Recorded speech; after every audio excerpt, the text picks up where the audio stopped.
Setelah selesai Nabi wirid, Bilal ngomong ke Rasulullah, ya Rasulullah, saya nggak punya rotban, nggak punya wirid sepanjang engkau, Abdullah ibnu Abbas, Ali bin Abi Thalib.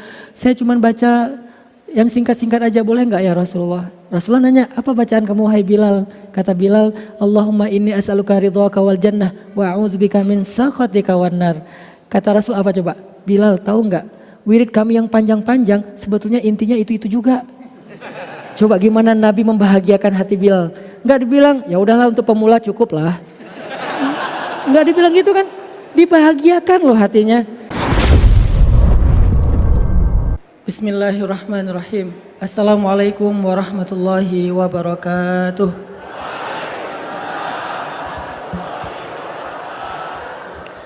Alhamdulillahi rabbil alamin. Alhamdulillahilladzi la yukhayyibu man amalah wa la yaruddu man sa'alah wa la yaqta'u man wasalah wa la yaslubu man syakarah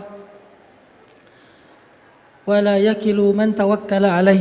Ashhadu an la ilaha illallah wahdahu la syarika lah wa ashhadu anna sayyidana Muhammadan abduhu wa rasuluhu alladzi la nabiyya ba'dah. Allahumma salli ala sayyidina Muhammadin wa ala alihi wa ashabihi wa sallim.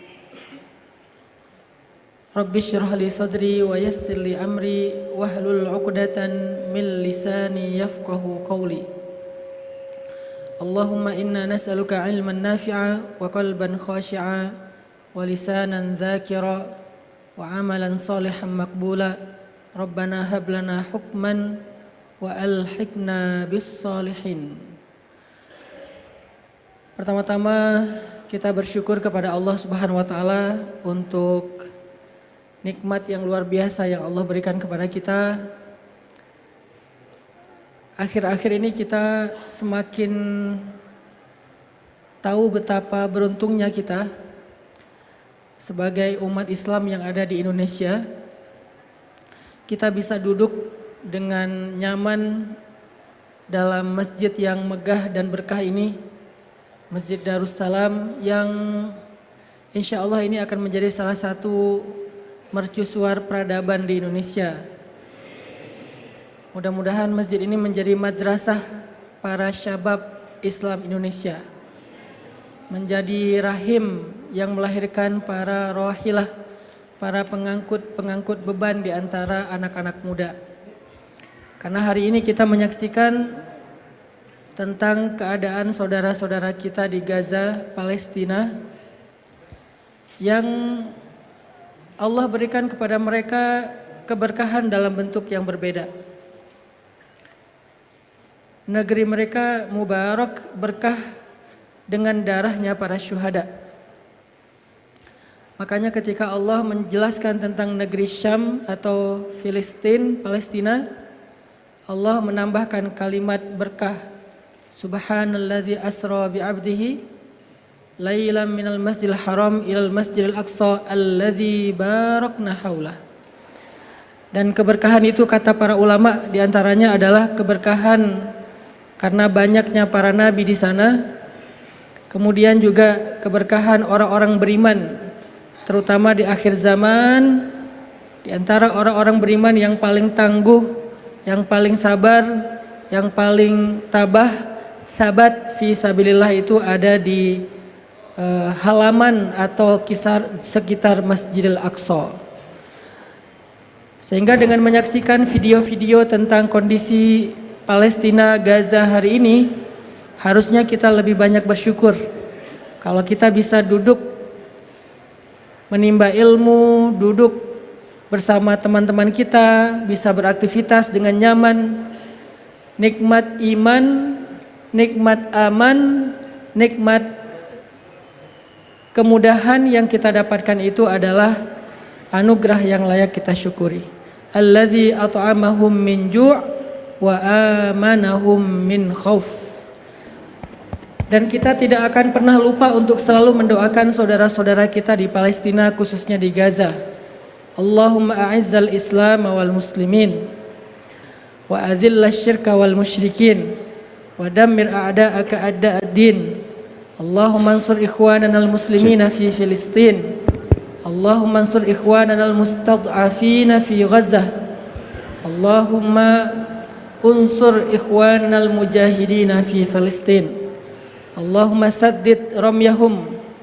Allahumma wahid sufufahum wa saddid ramyahum washfi jarhahum wa taqabbal syuhada'ahum warham amwatahum wa amwatal muslimin. Allahumma alif baina qulubihim. Allahumma inna nas'aluka an tuharriral masjidal aqsal mubarak min aidil ghasibin, amin ya rabbal alamin. Yang saya muliakan ayahanda-ayahanda kita, kakak-kakak kita, guru-guru kita yang ada di depan. Ini saya nggak enak duduk di atas ya. Izin ya. Oh ya.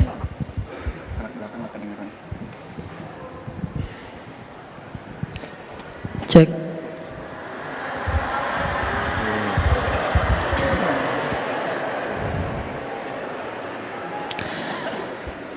Semoga ayahanda dan juga guru-guru kita semuanya diberikan taufik oleh Allah Subhanahu wa taala. Teman-teman, kita masih dalam rangka memperingati Maulid Nabi Muhammad sallallahu alaihi wasallam. Allah Subhanahu wa taala berfirman di dalam Al-Qur'an surat Al-Ahzab ayat 21. A'udzu billahi minasy syaithanir rajim. Bismillahirrahmanirrahim. Laqad kana lakum fi Rasulillahi uswatun hasanah. لقد كان لكم في رسول الله أسوة حسنة لمن كان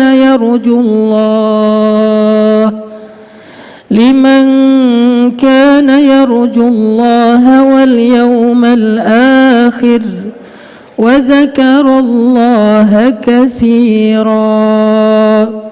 صدق الله العظيم. Salah satu hal yang selalu dibicarakan tentang Maulid atau ketika kita memperingati hari lahirnya atau bulan lahirnya. Kalau di tempat saya di Aceh itu peringatan Maulid dilakukan selama 3 bulan berturut-turut. Jadi walaupun sudah melewati bulan Rabiul Awal, kita masih terus memperingati Maulid dengan berbagai macam budaya ataupun tradisi yang ada di tempat saya di Aceh. Dan kita di Indonesia juga mengalami ataupun memiliki tradisi yang sama di setiap daerah. Mulai dari Aceh di barat sampai ke timur, utara, selatan, kita punya tradisi yang sama. Yang tradisi itu terilhami dari rasa cinta kepada Rasulullah Sallallahu Alaihi Wasallam. Sebetulnya di zaman Nabi itu peringatan hari-hari besar selain hari raya Id itu sering dilakukan. Salah satunya adalah peringatan hari rayanya kaum Habasyah. Jadi ada adegan suatu ketika Nabi mendengar suara ramai sekali di dalam Masjid Nabawi. Jadi Masjid Nabawi itu bentuknya di tengah-tengah itu ada ruang terbuka. Namanya kalau dalam bahasa Arab sahnun, sahan. Kalau dalam bahasa Inggris disebut dengan istilah courtyard. Jadi masjidnya kayak Masjid Al-Azhar atau beberapa model masjid yang ada di Turki, dia punya ruangan terbuka di tengah masjid. Nah, Nabi SAW mendengar suara ramai sekali di sahnun, di courtyardnya Masjid Nabawi, berarti dia ada di dalam masjid. Dan ternyata waktu itu sedang ada perayaan hari jadinya negeri Habasyah. Sehingga budak-budak Habasyah, sahabat-sahabat Nabi, kawan-kawannya Bilal bin Rabah mengadakan peringatan hari jadi atau hari Idnya orang Habasyah. Tapi bukan Id agama, Id suku. Jadi orang-orang Habasyah punya hari jadi diperingati di dalam masjid dengan berbagai macam kegiatan. mulai dari kegiatan berkumpul, kemudian mereka makan-makan, ada yang kemudian di antara mereka menampilkan performance dari tarian-tarian khas Habasyah. Salah satunya adalah tari pedang. Karena ini diambil dari kebiasaan mereka dalam peperangan sebagai prajurit, mereka punya tari pedang namanya. Maka mereka pun di Sahnun, di Kotyat itu mengadakan semacam tari pedang dengan tabuhan-tabuhan rebana. Karena suara di luar itu ramai, Sayyidah Aisyah penasaran ingin nonton. Karena kita tahu Masjid Nabawi dengan rumahnya Aisyah itu nempel di sebelahnya. Sehingga Aisyah bilang ke Nabi, sebetulnya nggak bilang, dia cuman kayak ngeliat lewat jendela keluar, kayak penasaran ada apa di luar. Kemudian Nabi bertanya kepada Sayyidah Aisyah, "Wahai Aisyah, apa kamu ingin nonton?"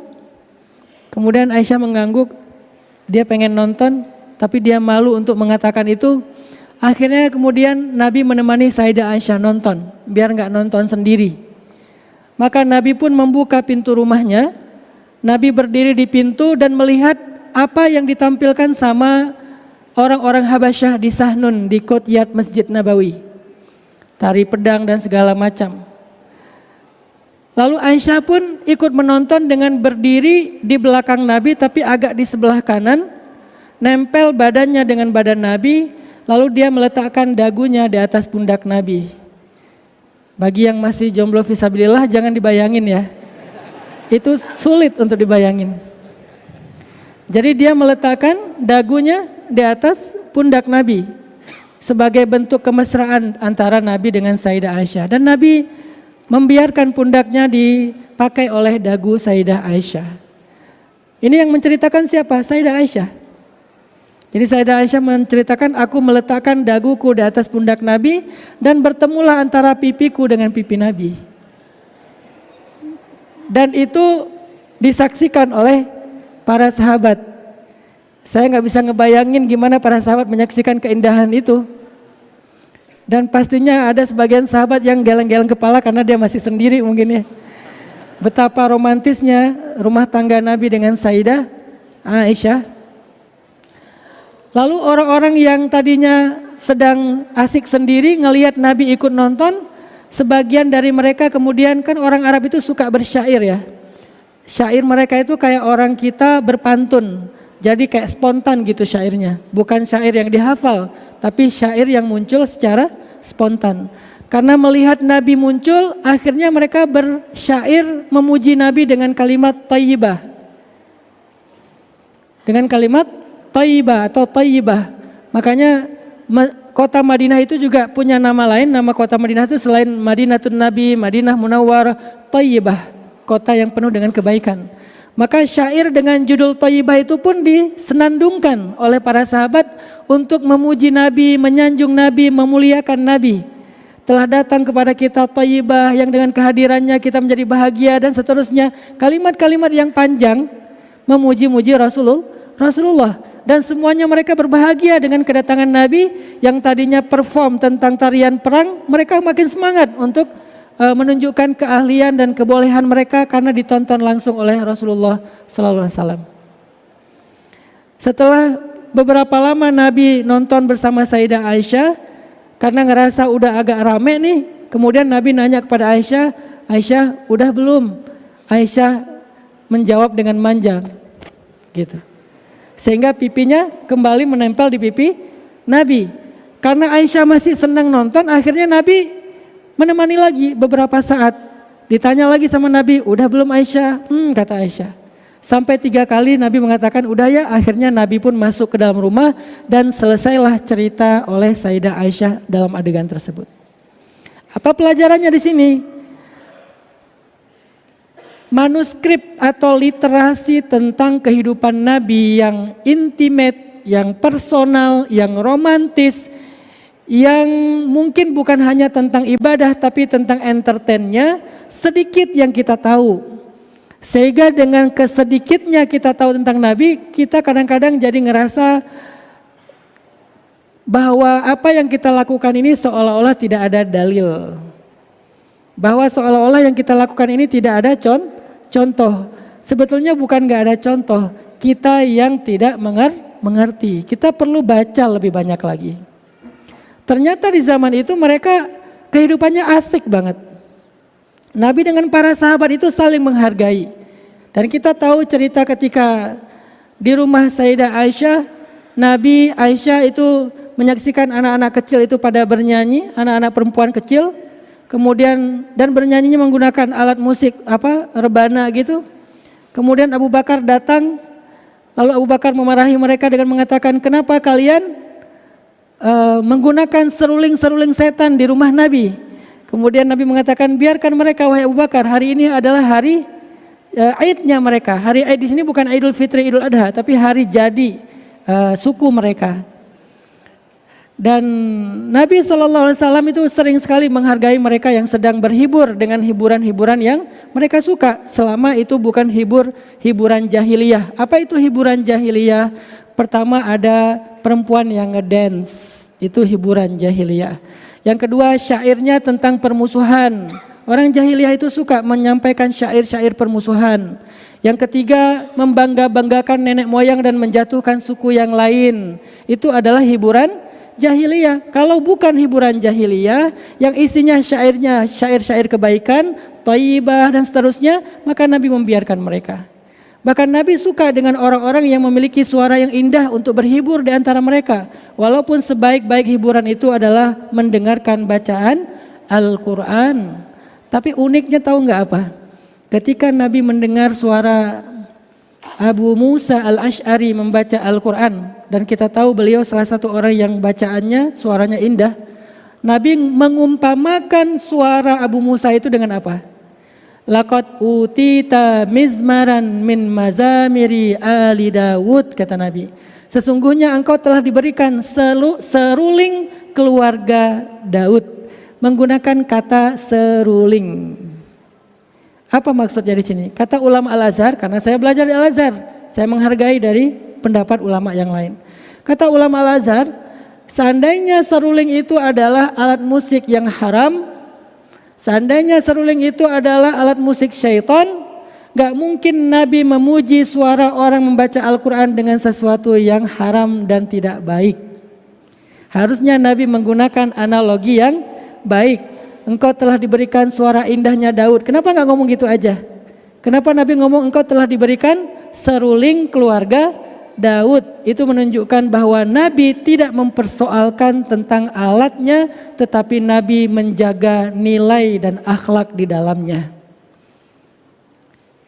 Apa yang ingin saya sampaikan? Ternyata hal-hal yang seperti ini memperingati dalam suasana yang khidmat, dalam suasana yang penuh keakraban, dalam suasana menjaga ukhuwah. Jangankan maulid Nabi, hari jadi Habasyah pun dibiarkan oleh Nabi, bahkan Nabi ikut menontonnya. Lalu orang-orang memuji-muji Nabi dengan syair mereka. Sebagaimana di dalam salawat kita selain bersalawat juga ada pujian-pujian kepada Nabi, Qamarun dan seterusnya ya. Itu adalah syair yang sudah biasa dibacakan oleh para sahabat sejak dulu. Bahkan ketika mereka menggali parit Khandaq, mereka ikut bersenandung dengan nasyid. Apa nasyidnya? Mereka gali parit Khandaq bersama Nabi, terus mereka bersenandung lagu gini. La in qa'adna wa nabiyyu ya'malu fadzaka minnal amalul mudallalu la 'isha illa 'ishal akhirah Allahumma arham ansara wal muhajirah. Itu dibacakan, disenandungkan loh di antara mereka. Akhirnya yang lain ikutan. La in qa'adna wa nabiyyu ya'malu fadzaka minnal amalul mudallalu. Kalau kita duduk-duduk aja padahal Nabi bekerja, biar semangat menggali parit Khandaqnya. Kalau begitu kita nggak sopan dan nggak beradab kepada Nabi. Akhirnya pada malu, semangat. Lalu mereka mengangkat batu-batu yang berat. La 'isha illa 'ishal akhirah. Tidak ada kehidupan kecuali di surga, di akhirat. Allahumma arham ansara wal muhajirah. Ya Allah, rahmati orang Ansar dan Muhajirin. Jadi syair mereka isinya doa, isinya nasihat, isinya kebaikan. dan itu biasa di antara mereka. Jadi hidup Nabi itu nggak kaku-kaku banget juga teman-teman. Nabi itu orangnya asik banget, seru banget orangnya. Jadi nggak sekaku yang kita bayangkan. Nabi itu cuma tausiah, jadwalnya penuh dalam 1 tahun, nggak bisa lagi di booking, full di mana-mana ta'lim. Nggak sekaku itu juga kehidupan Nabi. Ada masanya entertain. Memangnya kita pikir dakwah itu cuma tausiah dan tabligh akbar. Sejak awal saya nggak sepakat kalau dakwah itu cuma tabligh akbar. Tabligh akbar hanya salah satu instrumen dalam dakwah. Tapi dakwah itu sendiri adalah sebuah program memperbaiki keadaan umat, islahul ummah, itulah dakwah. Bisa dengan tabligh akbar, bisa dengan membangun sebuah tren lifestyle, dan seterusnya. Jadi kehidupan Nabi itu yang saya ingin sampaikan ke anak-anak muda dalam konteks atau dalam momentum maulid ini, ternyata Nabi itu tuh hidupnya itu asik banget loh. Sehingga kalian anak muda kalau mau mengidolakan seseorang, sebelum siapapun orang yang kalian idolakan, idolakanlah sosok Nabi besar kekasih Allah Sayyidina Muhammad SAW. Karena beliau kehidupannya relate banget dengan anak muda, youth friendly banget beliau tuh. Dari karakternya, dari ya kalau ngelihat fisiknya udah lah ya. Fisik Nabi itu kan udah nggak ada duanya, rambutnya ikal sepundak. Saya agak heran ya, kenapa di kita itu kalau rambut panjang itu dianggap nggak sopan, dianggap nggak rapi, sehingga beberapa sekolah menerapkan nggak boleh panjang rambut. Saya dulu tuh punya cita-cita pengen punya anak laki-laki yang rambutnya gondrong. Makanya kenapa? Karena saya nggak bisa rambut panjang. Kenapa Ustadz nggak bisa rambut panjang? Dapat semacam kutukan dari ibu saya. Ibu saya bilang kalau kamu rambutnya panjang kamu sakit. Itu kata ibu saya. Tadinya saya nggak percaya dengan kalimat ini. Saya mencoba untuk melawan dengan memanjangkan rambut, begitu panjang sakit. Saya datang ke dokter, kata dokternya nggak ada masalah. Ya udah coba minum obat sakit kepala aja. Saya minum nggak sembuh. Begitu saya potong dalam hitungan menit sembuh. Dan itu nggak sekali 2 kali, ratusan kali saya coba. Terakhir saya sakit ketika lagi kuliah di Mesir. Karena rambut panjang, sakit, ibu saya nelpon. Dia manggil saya abang karena anak pertama. Abang, kamu lagi sakit ya? Ya mak. Oh mama tahu, rambut kamu panjang kan? Gitu.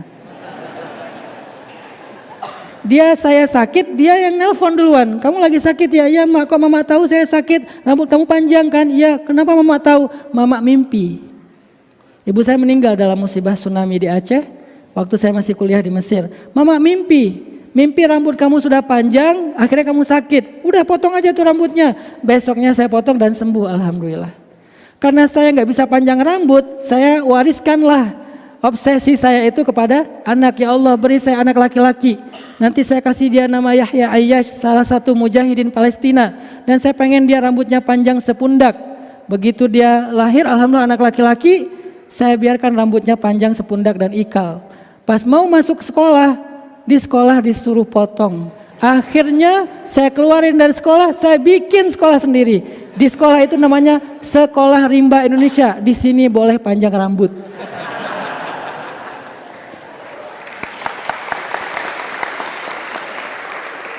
Nabi itu rambutnya 3 model ya. Pertama, jadi ini hairstylernya Nabi itu keren ya. Pertama sepanjang ini, kedua setelinga, ketiga agak pendek dikit, tetapi nggak cepak, nggak cepmek ya. Ya cuman agak panjang, tapi nggak sebawah telinga, jadi agak pendek di bawah telinga dikit sama sepundak. Artinya nggak usah kita bahas lagi lah fisik sempurnanya. Tapi yang saya pengen sharing dengan teman-teman anak muda, hobinya Nabi itu atau kehidupan pribadinya Nabi itu seperti apa untuk sangat dekat dengan kehidupan anak muda. Ternyata Nabi itu nggak sekaku itu. Kalau ada orang yang setelah berhijrah, berislam menjadi kaku, kayaknya dia perlu belajar sunnah lagi tuh. Kenapa? Karena sunnah Nabi mengajarkan kita ketidakkakuan. Sunnah Nabi mengajarkan kita keharmonisan. Sunnah Nabi ngajarin kita tentang asik, tentang jadi orang yang santai, tentang jadi orang yang respect kepada orang lain, tentang jadi orang yang lapang dada dengan orang lain. Sunnah Nabi mengajarkan kita keharmonisan dalam kehidupan sehari-hari. Nyaman banget orang di sebelah Nabi. Nggak ada orang yang di sebelah Nabi itu gerah, itu nggak ada. Nggak ada orang yang di sebelah Nabi kemudian menjadi takut, nggak ada. Nggak ada yang di sebelah Nabi kemudian jadi kayak segala nggak boleh, terus akhirnya dia putus asa dalam keislamannya. Nggak ada. Nabi itu orang yang sangat bijak. Ada seorang laki-laki bilang gini, Muhammad, aku mau masuk Islam tapi aku nggak mau berhenti berzina. Boleh nggak? Kata Nabi boleh. Apanya yang boleh? Bukan zinanya, masuk Islamnya, kan gitu ya. Emang ada syarat masuk Islam itu setelah sempurna? Nggak ada kan? Orang yang masih banyak dosa pun boleh masuk Islam. Kan Islam itu untuk memperbaiki diri, bukan untuk orang baik. Untuk memperbaiki diri. Aku mau masuk Islam tapi aku nggak bisa ninggalin zina. Boleh nggak? Boleh, kata Nabi. Akhirnya dia pun bersyahadat masuk Islam. Setelah dia nyaman dalam Islam, Nabi ngajak dia ngobrol. Bukan Allah berfirman, bukan. Aku bersabda, enggak. Tapi Nabi nanya gini, apa perasaan kamu kalau ada orang yang berzina dengan ibu kamu? Marah dia. Saya bunuh tuh orang. Apa perasaan kamu kalau ada yang berzina dengan istri kamu? Makin marah. Gimana perasaan kamu kalau ada yang berzina dengan adik kamu, dengan anak perempuan kamu? Dia marah, kemudian Nabi bilang, itulah perasaan orang yang ibunya kamu zinahi, yang adiknya kamu zinahi, yang istrinya kamu zinahi, yang anak perempuannya kamu zinahi. Mereka juga marah, mereka juga gak rela. Lalu Nabi mengusap dadanya, mendoakan dia, ya Allah beri dia hidayah dan bersihkanlah kemaluannya. Sejak itu kata dia, dulu zina adalah perbuatan yang paling aku sukai, sekarang zina adalah perbuatan yang paling aku benci. Gitu cara Nabi menyampaikan dakwahnya. Jadi gak langsung dilawan. Nabi itu benar-benar kalau bahasa orang Jawa itu ngangon ya. Jadi kayak digembala, diurus gitu. Nggak langsung diusir, nggak langsung dipecut, tapi diajak, kemudian diajarkan pelan-pelan. Kadang-kadang Nabi malah menggunakan perasaannya, tidak menggunakan akal ataupun dalilnya. Walaupun beliau udah pasti hafal Al-Quran, beliau pemilik hadis. Kita aja yang bukan pemilik hadis sering kebalik mana Bukhari, mana Muslim. Ternyata bukan dua-duanya. Tapi sering ngeluarin dalil untuk menjatuhkan orang lain. Beliau nggak perlu bilang di dalam hadis Bukhari, di dalam hadis Muslim, nggak perlu kan? Karena beliau pemilik hadisnya, udah pasti sahih, nggak perlu lagi diragukan kesahihannya. Tapi nggak selalu kayak gitu. Nabi kadang-kadang menggunakan perasaannya. Gimana perasaan kamu? Sehingga akhirnya dia menjadi mukni'. Mukni' itu artinya berkenan dengan apa yang diajarkan oleh Rasulullah. Ini sisi friendly-nya Rasulullah SAW. Orangnya tuh friendly banget. Kalau dalam bahasa Inggris itu ada budaya Jepang yang bagus ya. Namanya mindfulness of others. Mindfulness of others. Mindfulness of others itu kayak menimbang banget perasaan orang. Itu Nabi banget tuh. Nabi itu sangat menimbang perasaan orang. Dan Allah menyebutnya di akhir surat At-Taubah dengan kalimat bil mu'minina raufun rahim. Itu sifat Nabi. Raufun dari kata ra'fah. Ra'fah itu artinya enggak enakan. Ra'fah itu artinya enggak enakan. Rahim itu rahmah. Rahmah itu artinya sayang. Nabi punya dua sifat, ra'fah dan rahmah. Orangnya enggak enakan banget sama orang lain, sangat menjaga perasaan. Sangat menjaga perasaan Nabi itu. Pernah Nabi lagi di rumah udah capek banget, kan tamu Nabi itu banyak ya. Gak usah Nabi, para kiai, para habaib aja kan tamunya banyak ya, gak putus-putus di rumah beliau. Tapi rezekinya juga berkah, setiap ada tamu dikasih makan. Saya juga heran, ini makan sehari masaknya berapa beras gitu masaknya. Banyak banget tamunya. Apalagi Rasul.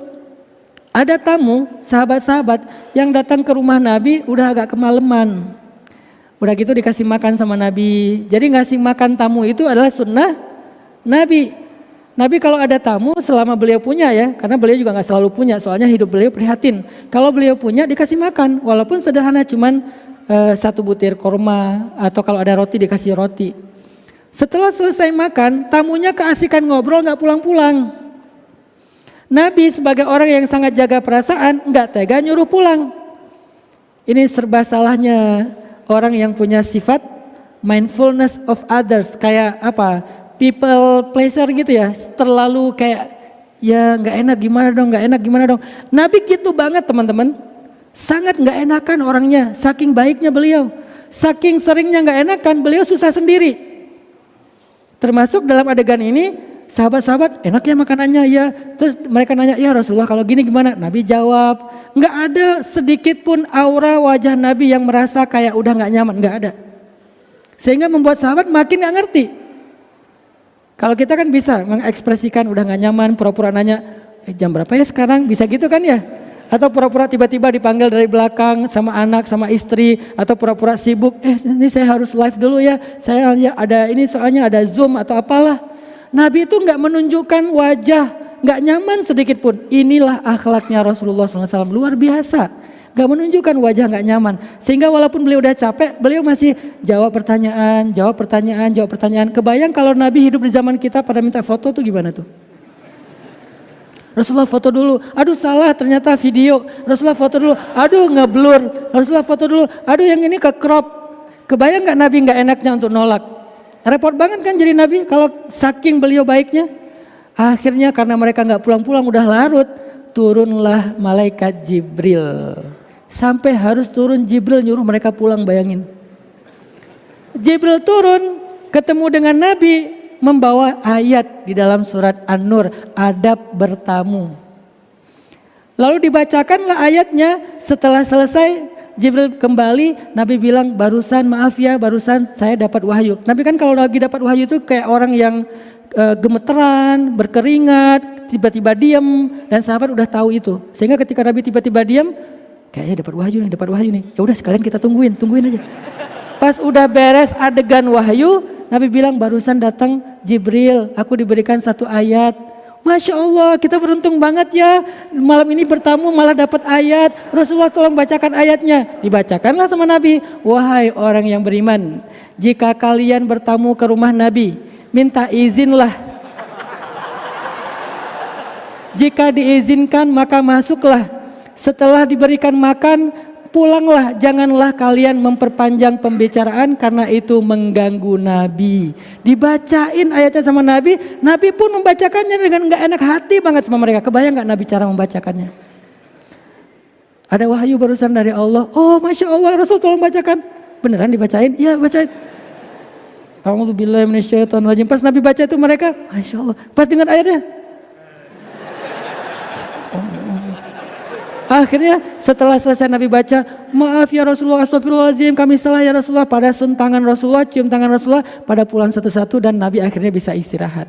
Sampai nyuruh orang pulang dari rumah aja, nunggu wahyu, coba bayangin. Saking gak enakannya Rasul, kurang friendly apa Rasulullah tuh orangnya. Ra'fah banget, mindfulness of others banget.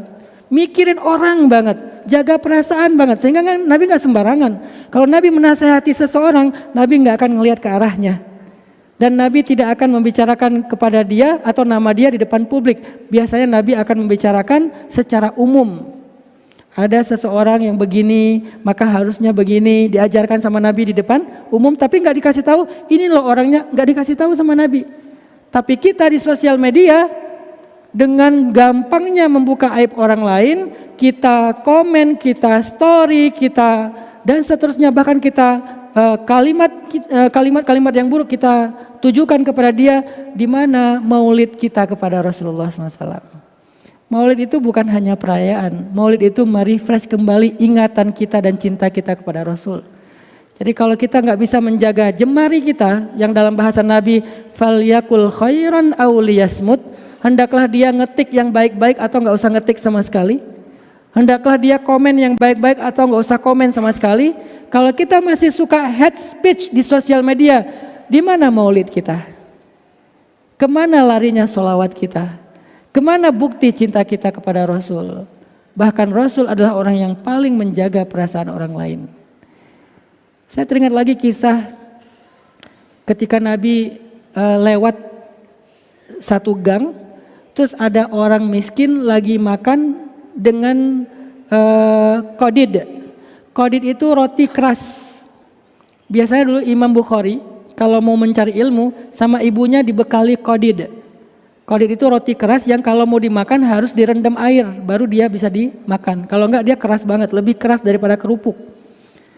Imam Bukhari dulu kalau mau makan biasanya ngerendam kodid itu di sungai. Setelah dia lembut baru dimakan sama Imam Bukhari sambil belajar. Nah, Rasulullah lagi lewat sebuah gang, ngelihat orang miskin lagi ngumpul, lagi makan. Dan Nabi itu kemana beliau pergi kan orang mencari keberkahan beliau ya, tabarruk kepada beliau kan. Sehingga kalau beliau ikut bersama mereka, mereka bahagia. Maka Nabi pun ikut duduk di antara mereka.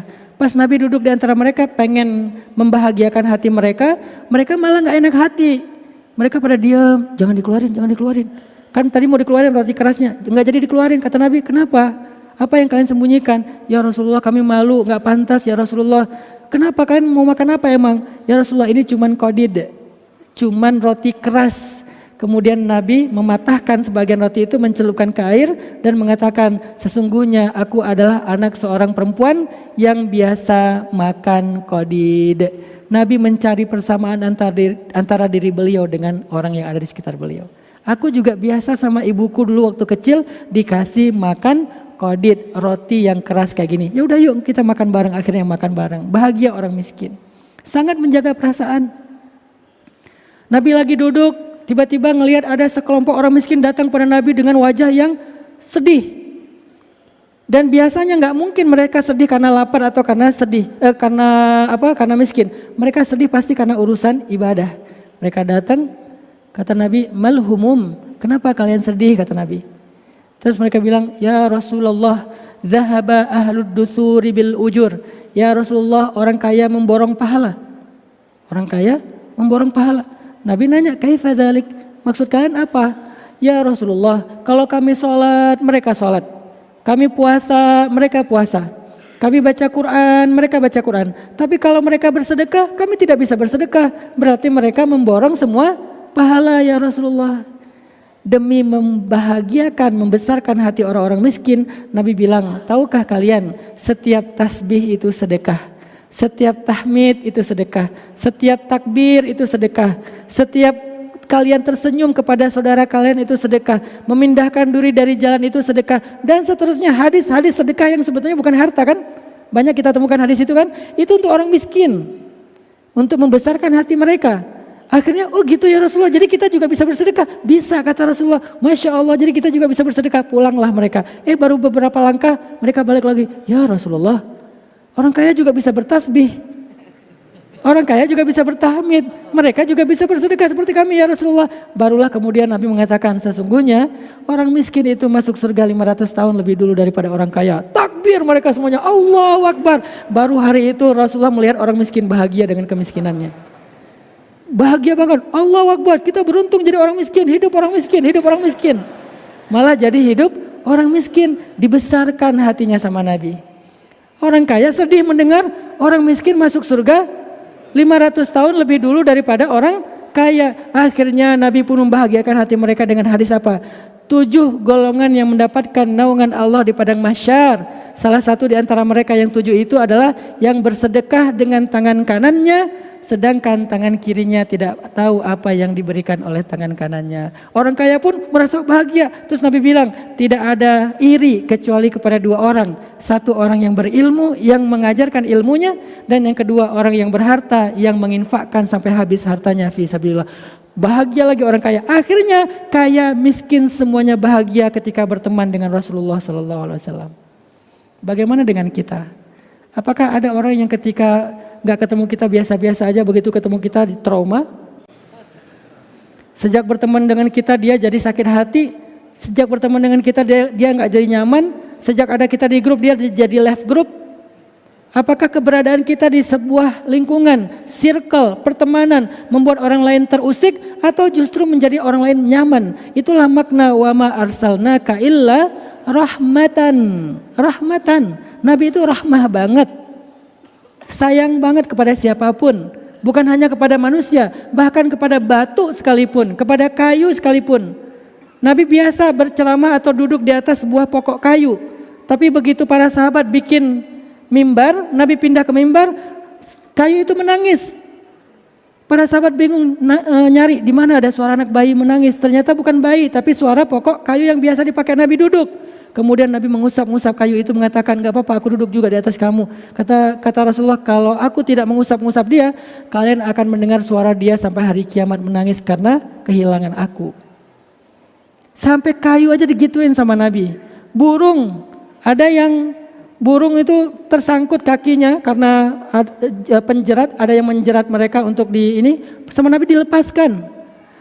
Ini bukan berarti saya menganggap bahwa orang yang melihara burung disangkar itu berarti dia enggak rahmah kepada burung ya.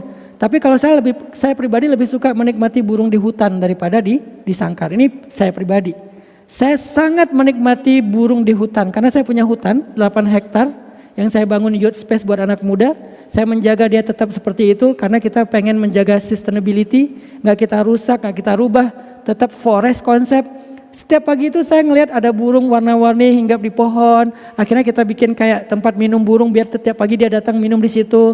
Jadi kalau mau menikmati burung, bikin aja tempat minumnya. Jangan bikin sangkarnya tapi bikin tempat minumnya. Walaupun ini bukan fatwa bahwa itu haram, bukan.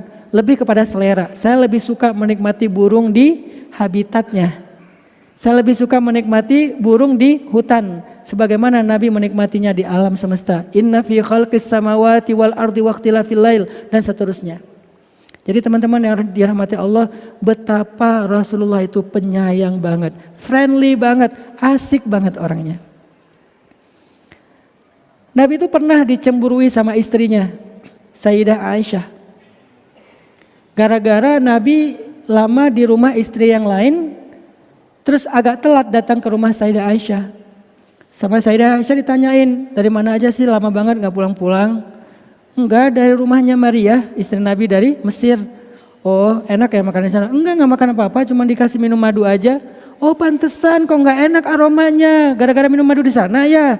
Akhirnya Nabi menyenangkan hati Aisyah dengan mengatakan, mulai sekarang aku gak akan minum madu lagi ya. Akhirnya Aisyah langsung, ya udah, merasa dimenangkan gitu, diprioritaskan. Aisyah bahagia.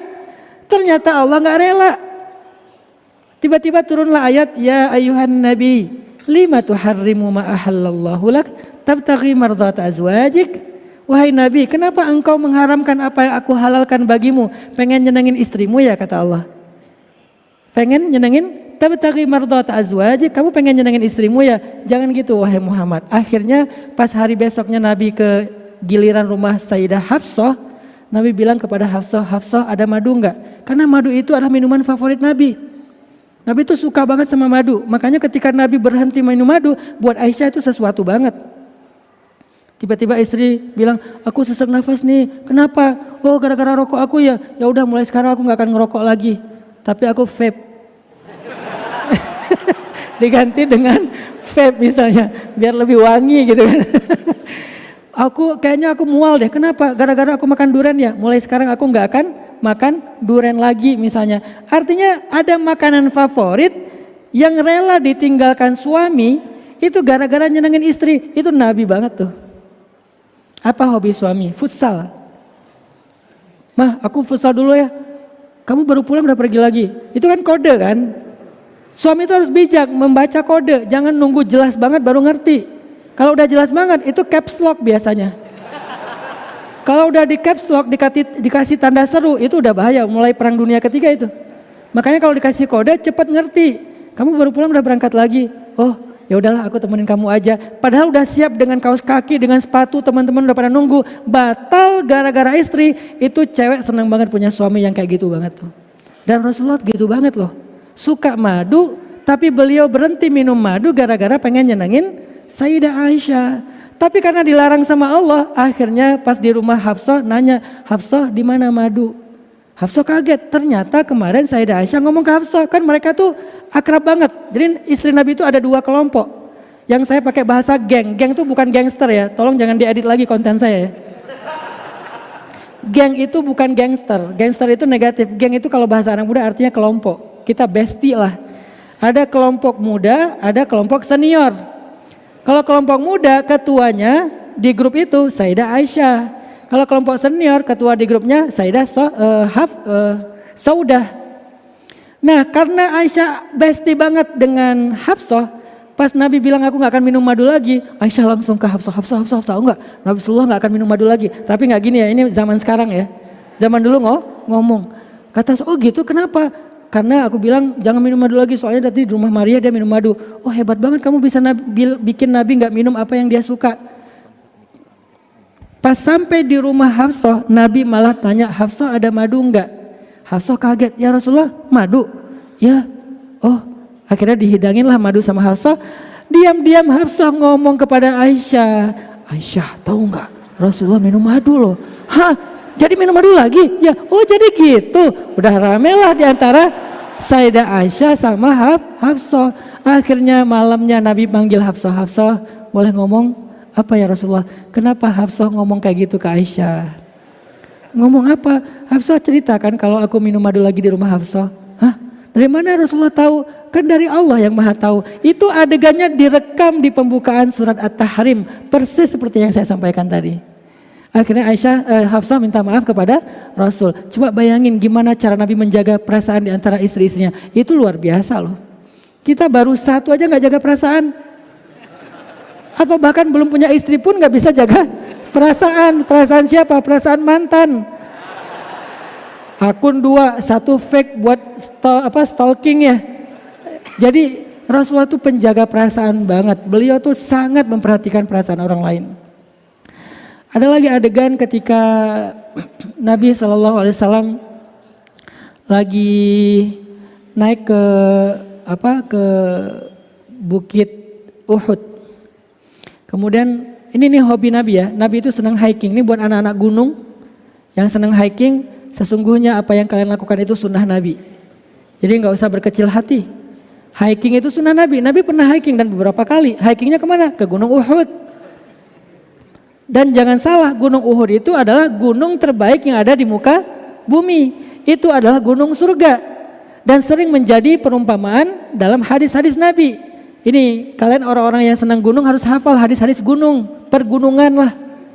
Wawasan pergunungan dalam hadis banyak. Misalnya sholat jenazah. Siapa yang sholat jenazah, dia mendapatkan emas sebesar gunung Uhud. Jadi diumpamakan dengan gunung, menunjukkan betapa Nabi itu orangnya tuh akrab dengan alam, kemudian orang yang senang naik ke gunung dan sering mentafakuri tentang gunung. Bahkan Nabi sering berdoa dengan gunung Uhud. Nabi sampai memuji-muji gunung Uhud, Uhudun jabalun yuhibbuna wa nuhibbuh. Uhud itu adalah gunung yang mencintai kita dan kita mencintainya. Jadi Nabi itu kayak gitu dengan alam, gak sekaku cuman di mimbar, cuman duduk, cuman ceramah, enggak. Coba pelajari kehidupan Nabi di balik mimbar, di bawah mimbar yang bukan lagi ceramah. Itu tuh asik banget dan semuanya uswatun hasanah, semuanya indah. Naiklah Nabi ke atas gunung Uhud ditemani oleh 3 sahabat, Abu Bakar, Umar, Utsman. Ternyata ketika di atas gunung, karena gunung ini gak tahu siapa di atasnya, dia berguncang. Kayak gempa gitu gunung Uhud. Maka kemudian Nabi duduk jongkok mengusap-ngusap gunung Uhud mengatakan jangan khawatir di atas kamu itu adalah Rasulullah kemudian As-Siddiq dan 2 orang yang syahid. Rasulullah, As-Siddiq dan syahidan. 2 orang yang syahid. Akhirnya gunung itu pun tenang. Betapa akrabnya Nabi dengan alam. Gunung berguncang diusap sama Nabi tenang. Kita gunung enak-enak aja pas datang kita berguncang, udah gitu terjadi gunung meletus ya gara-gara kita. Kalau Rasulullah gunung yang mau meletus nggak jadi gara-gara tenang di atasnya ada Rasulullah. Tapi di sini juga ada semacam tanabbu. Tanabbu itu kalau bahasa lebih populernya nubuat, berita masa depan. Amma yatasaalun anin naba'il azim. Naba itu artinya berita masa depan atau berita yang jauh. Sehingga orang yang membawa berita ini namanya Nabiyun, pembawa berita. Dan Nabi itu suka mentanabbukan, memberitakan berita-berita masa depan. Apa berita masa depannya? Ternyata beritanya adalah Umar dan Utsman nanti akan meninggal dalam keadaan dibunuh. Makanya Nabi menggunakan bahasa yang di atasmu adalah Rasulullah, As-Siddiq dan syahidan, 2 orang yang syahid. Itu menjadi bukti kebenaran risalah Rasulullah Muhammad SAW. Akhirnya pada masanya Umar dibunuh, Utsman juga dibunuh. Nabi pernah me time enggak? Pernah. Nabi juga butuh waktu buat dirinya sendiri. Suatu saat Nabi pernah me time di lagi ngadem, musim panas nih, ngadem di sumur. Kalau kita musim panas ngademnya di mana? Minimarket ya. Pura-pura mau beli, padahal cuma ngadem doang, udah gitu muter keluar lagi ya. Karena panas di luar, apalagi ini udah berapa bulan kita nggak hujan, nyari minimarket buat ngadem. Rasulullah tuh ngademnya di sumur. Sumur Arab tuh nggak kayak sumur kita. Dia tuh kayak satu ruangan besar, di tengah-tengah itu ada kayak telaga atau sumur, di sisi-sisinya tuh ada kayak pohon kurma, dan dia tertutup. Nabi lagi pengen istirahat dan me time di dalam sumur. Bi'run bahasa Arab. Bi'run itu bukan cuma benda sumurnya, tapi satu tempat. Kayak kalau di kita mungkin kayak tempat pemandian, tetapi dia bukan cuma toilet. Nabi bilang kepada Abdullah ibnu Mas'ud sebagai pembantu beliau yang jaga pintu. Kata Nabi, ya Abdullah, jangan izinkan siapapun masuk ya, aku ingin sendiri. Siap ya Rasulullah. Akhirnya Abdullah berdiri di depan pintu. Rasulullah sendiri duduk di atas sebuah batu, menjulurkan kakinya ke arah sumur biar dingin. Duduk aja sini sambil zikir. Tiba-tiba datang Abu Bakar. Kamu ngelihat Rasulullah enggak? Kata Abdullah, ya ada di dalam. Ya udah aku pengen ketemu Rasulullah. Jangan, nggak boleh. Kata Rasulullah, dia nggak mau diganggu. Tapi aku ada penting mau ketemu dengan Rasulullah. Aku kangen sama Rasulullah. Nggak boleh, rame kan? Rasulullah nanya, siapa di luar? Kata Rasul. Kata Abdullah, ini Abu Bakar ya Rasul. Kata Rasulullah, izinkan dia masuk. Sesungguhnya dia ahli surga. Akhirnya Abu Bakar, masuk aja. Masuk, duduklah Abu Bakar di sisi Rasulullah. Ngobrol, datang Umar. Kamu lihat Rasulullah enggak? Ada di dalam. Oh ya udah. Jangan masuk. Kenapa enggak boleh masuk? Saya pengen ketemu Rasul, saya kangen sama Rasul. Rame, apalagi Umar kan. Siapa di luar? Kata Rasulullah. Umar ya Rasulullah, dia maksa masuk. Izinkan dia masuk, sesungguhnya dia ahli surga. Akhirnya masuk juga Umar. Duduk di sebelahnya Abu Bakar. Enggak lama kemudian datangnya Utsman. Kata Utsman, kamu lihat Rasulullah? Ya Utsman itu kan orangnya wibawa banget ya. Dengan pakaiannya yang indah, kelihatan orang kaya, tapi orang kaya yang sangat humble. Begitu ngomong sama Utsman pasti orang ada. Di mana? Di dalam. Oh ya saya masuk ya. Maaf tapi nggak boleh masuk kata Rasulullah. Aduh gimana ya, padahal pengen banget ketemu Rasul. Kedengaran sama Nabi, siapa itu di luar? Utsman ya Rasulullah, dia ingin bertemu dengan engkau. Izinkan dia masuk, sesungguhnya dia sebaik-baik pemuda yang ada di surga. Kalau tadi ahli surga, ini sebaik-baik pemuda yang ada di surga. Akhirnya Utsman masuk. Ketika Utsman masuk, tempat duduk yang tadi itu udah penuh. Ada Rasul, ada Abu Bakar, ada Umar. Jadi batu itu udah penuh. Maka Utsman duduk di seberang di batu yang ada di sisi sumur yang lain. Itu menjadi sebuah tanabbu bahwa nanti mereka wafat akan dimakamkan dengan posisi seperti itu. Rasulullah, Abu Bakar, Umar. Lalu Utsman ada di Baqi. Tidak ada di dalam Masjid Nabawi. Itu adalah kehidupan pribadi Nabi. Tapi ada pelajaran yang luar biasa di sini. Betapa orang kalau ketemu Nabi selalu dapat kebaikan. Apa kebaikannya? Dia ahli surga. Dia ahli surga. Ini sebaik-baik pemuda di surga. Nabi itu nggak pernah bicara kecuali kebaikan-kebaikan. Coba pelajari deh tentang itu. Jadi kalau kita ketemu teman, kita bicara yang baik-baik tentang dia. Jangan ngeledek, apalagi pakai nama hewan yang J-nya diganti dengan Y. Atau kita kayak apa ya, menggunakan kata-kata mencela atau bercandanya mungkin bercanda biasa, QQ gitu ya. Kurukuk. Jadi pok jero atau apalah gitu kan. Nabi itu kalau ngomong isinya itu kayak motivasi orang, walaupun santai ngomongnya kan, bukan ngomong yang serius sesungguhnya, enggak gitu. Biarin dia masuk, dia itu ahli surga. Biarin dia masuk, dia itu ahli surga. Biarin dia masuk, dia itu sebaik-baik pemuda surga loh. Akhirnya mereka nyaman. Selalu ada pelajaran di sisi Rasul. Itulah kenapa suasana para sahabat itu kondusif banget. Imannya semuanya naik. Ketika disuruh beribadah semuanya bersegera. Ketika disuruh berjihad semuanya berangkat. Kenapa? Karena setiap hari itu dicas dengan obrolan yang ringan, tapi isinya semuanya tentang kebaikan. Itulah rahmahnya Nabi. Siapapun yang ketemu beliau dapat rahmah. Gak ada yang dimarahin, gak ada yang dicela apalagi, gak ada yang dibikin gerah, gak sama sekali. Semuanya dibahagiakan sama Nabi. Pernah pulang dari sebuah perjalanan panjang, agak jauh nih. Jadi kayak kalau kita tuh kayak lagi touring ya.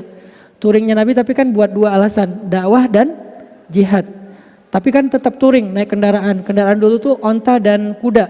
Tapi jangan remehin onta dan kuda ya. Kenapa? Walaupun itu onta dan kuda, harganya lebih mahal daripada mobil kita loh. Kudanya Nabi itu harganya miliaran. Mungkin hanya 1-2 orang di sini yang punya mobil yang harganya miliaran sampai 5 miliar lebih. Dan Nabi itu punya beberapa ekor onta dan kuda. Artinya Nabi itu kalau kendaraannya tuh keren kendaraannya tuh. Mobil atau mogenya tuh yang keren, tapi bukan untuk gaya-gayaan dan sombong-sombong ya, untuk kebutuhan dakwah dan jihad. Dalam satu perjalanan, panjang banget perjalanannya, ketika udah lelah mereka istirahat di sebuah rest area. Rest area dulu itu namanya oasis. Mereka cari rest area, istirahat, lalu mereka tidur di pasir. Semuanya tidur di pasir ngelihat bulan purnama yang lagi full moon banget gitu kan. Mereka ngelihat purnama indah, hening. Padahal itu jumlah sahabat itu ada ribuan. Tapi nggak ada suara sedikit pun, saking heningnya. Semuanya berbaring di pasir ngelihat purnama gini. Dalam keheningan itu tiba-tiba Nabi bertanya, kalian suka nggak ngelihat purnama itu? Suka ya Rasul, nyaman banget ya bisa istirahat, tenang banget ya malam ini, purnamanya clear banget, nggak ada awan sedikit pun. Terus Nabi bilang, seperti itulah keadaan penduduk surga memandang wajah Allah. Akhirnya naik semua iman mereka, pengen jadi ahli surga. Ya Allah, jadikan kami pantas memandang wajahmu. Jadi apapun adegannya selalu kebaikan. Lewat lagi naik kendaraan, terus tiba-tiba lewat ada satu saibah. Tahu saibah? Saibah itu onta yang telinganya udah dipotong. Kenapa dipotong? Karena dalam tradisi Arab jahiliyah itu dianggap onta pembawa sial. Ada wasilah, ada ham, ada saibah, itu ada di Al-Quran. Ada seekor saibah yang sudah menjadi bangkai dan dari tubuhnya keluar belatung, bau, busuk. Bangkai saibah, bangkai onta yang dianggap sial. Hidupnya aja dianggap sial, apalagi matinya. Ketika ngelewat bangkai saibah, Nabi bilang gini, ayo siapa yang mau membeli saibah yang udah jadi bangkai ini, kata Nabi.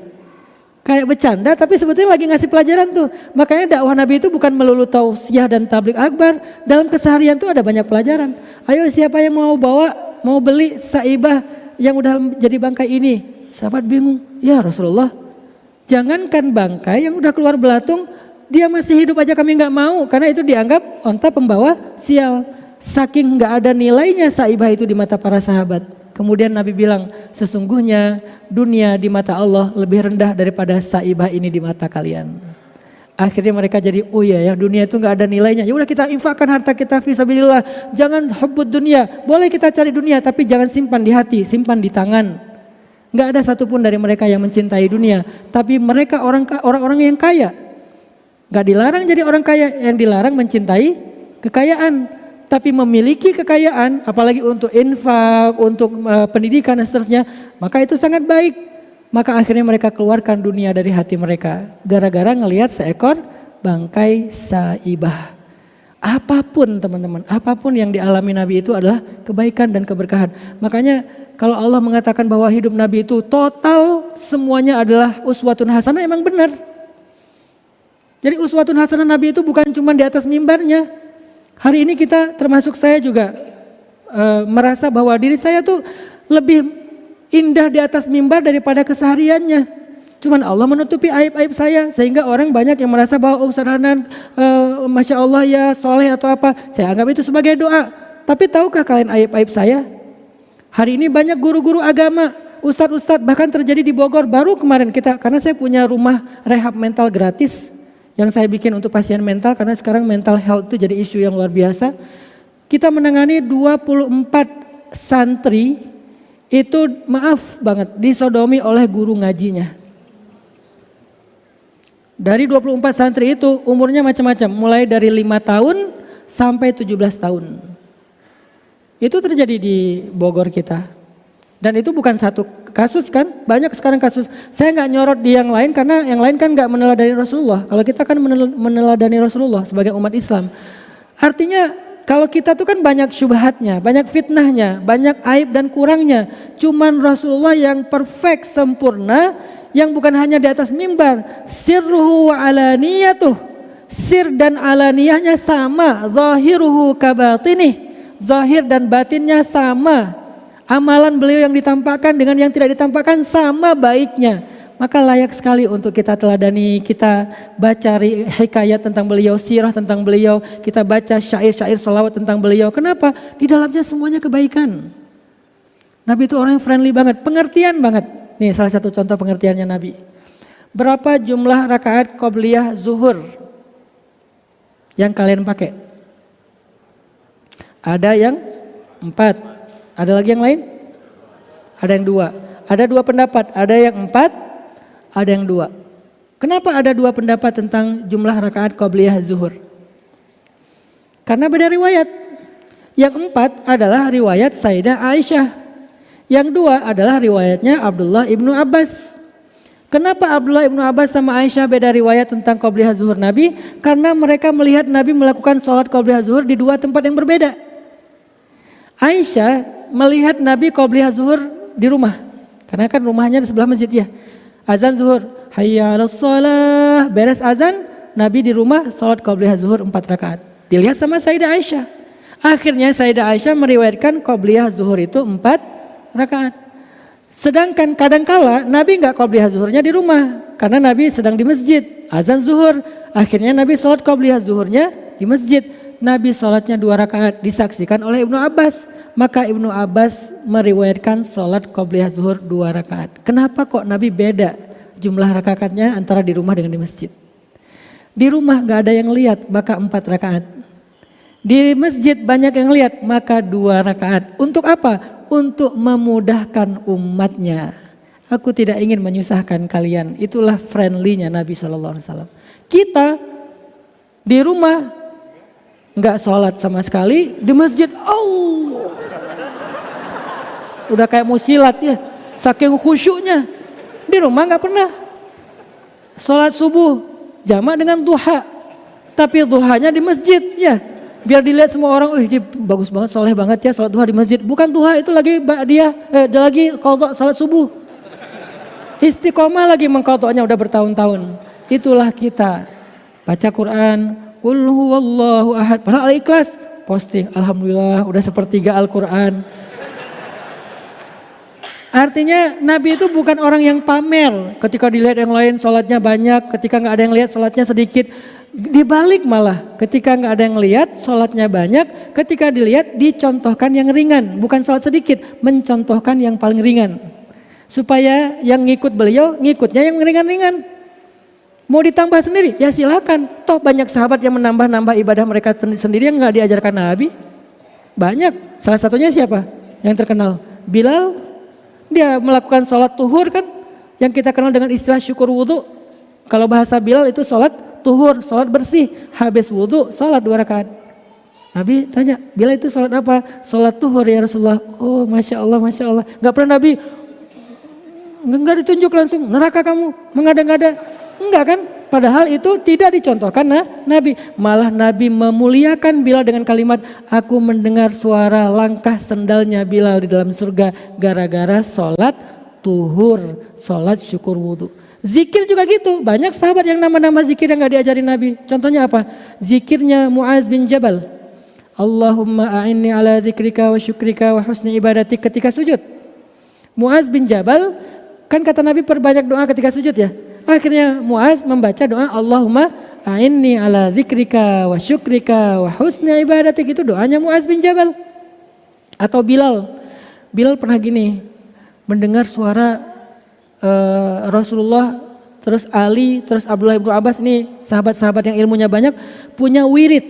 Mereka punya rotib. Rotib itu rotban, dalam bahasa Arab artinya wirid yang panjang, itu rotib atau rotban atau wirid. Wiridnya panjang-panjang gitu.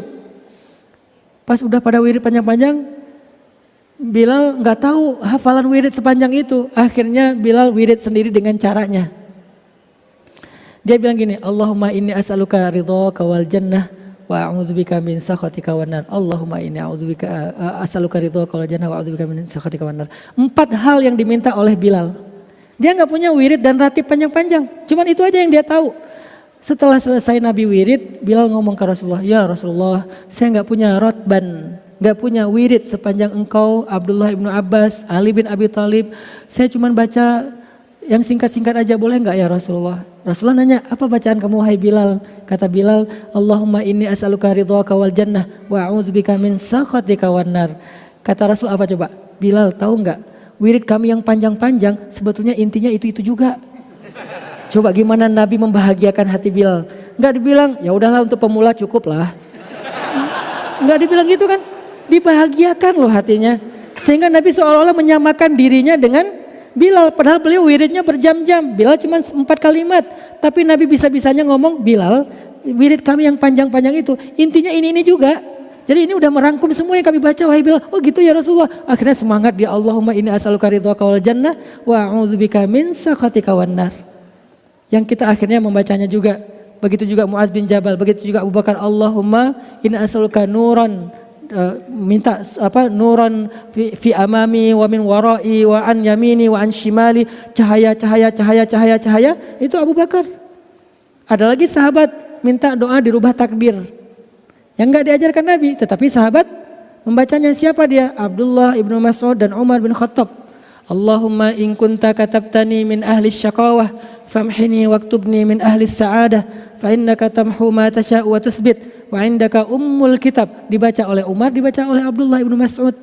Artinya begitu friendly-nya Nabi dengan setiap improvementnya para sahabat selama tidak menyelisihi.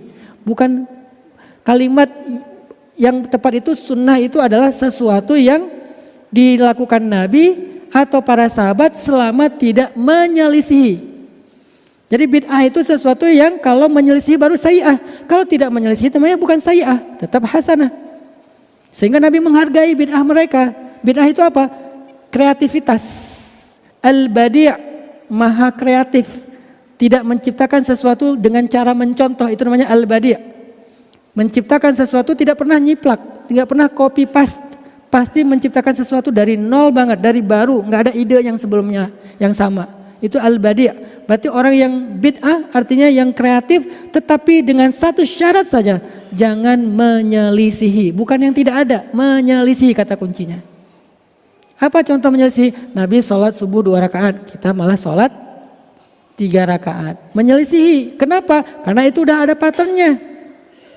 Nabi berzikir, kita malah nggak mau berzikir, menyelisihi. Itu bukan kreativitas.